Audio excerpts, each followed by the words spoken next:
യമനിലെ പ്രധാന എണ്ണ വ്യവസായ മേഖലയായ ഫുജൈറയിൽ ഇറാൻ നടത്തിയ ഡ്രോൺ ആക്രമണത്തിൽ 3 ഇന്ത്യൻ പൗരന്മാർക്ക് പരിക്കേറ്റു. ആക്രമണത്തെ തുടർന്ന് മേഖലയിൽ വൻ തീപിടുത്തമുണ്ടായി. തീ നിയന്ത്രണ വിധേയമാക്കാൻ സിവിൽ ഡിഫൻസ് വിഭാഗം ഉടനടി സ്ഥലത്തെത്തി. പരിക്കേറ്റ 3 ഇന്ത്യക്കാരെയും വിദഗ്ധ ചികിത്സയ്ക്കായി ഉടൻ തന്നെ ആശുപത്രിയിലേക്ക് മാറ്റിയതായി ഫുജൈറ മീഡിയ ഓഫീസ് അറിയിച്ചു.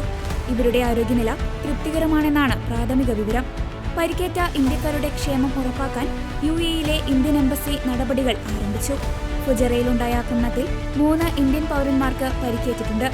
അവർക്ക് മതിയായ വൈദ്യസഹായവും മറ്റ് സുരക്ഷാ സൗകര്യങ്ങളും ഉറപ്പാക്കുന്നതിന് ഞങ്ങൾ പ്രാദേശിക അധികാരികളുമായി നിരന്തരം ബന്ധപ്പെട്ടു വരികയാണെന്ന് എംബസി തങ്ങളുടെ ഔദ്യോഗിക എക്സ് ഹാൻഡിലൂടെ വ്യക്തമാക്കി.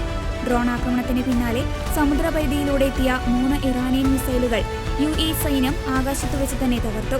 4ാമത്തെ മിസൈൽ ആൾതാമസമില്ലാത്ത കടലിൽ പതിച്ചതായും സൈനിക വൃത്തങ്ങൾ അറിയിച്ചു.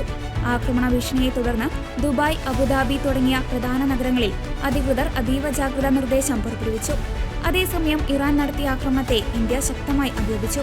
അമേരിക്കയും ഇറാനും തമ്മിലുള്ള സംഘർഷം നിലനിൽക്കുന്ന സാഹചര്യത്തിലാണ് ഈ ആക്രമണം ഉണ്ടായിരിക്കുന്നത്. സംഭവത്തിൽ 3 ഇന്ത്യൻ പൗരന്മാർക്ക് പരിക്കേറ്റതിൽ പ്രധാനമന്ത്രി നരേന്ദ്രമോദി പ്രതിഷേധം രേഖപ്പെടുത്തി. സിവിലിയന്മാരെയും അടിസ്ഥാന സൗകര്യങ്ങളെയും ലക്ഷ്യമിടുന്നത് അന്താരാഷ്ട്ര മര്യാദകളുടെ ലംഘനമാണെന്ന് അദ്ദേഹം വ്യക്തമാക്കി.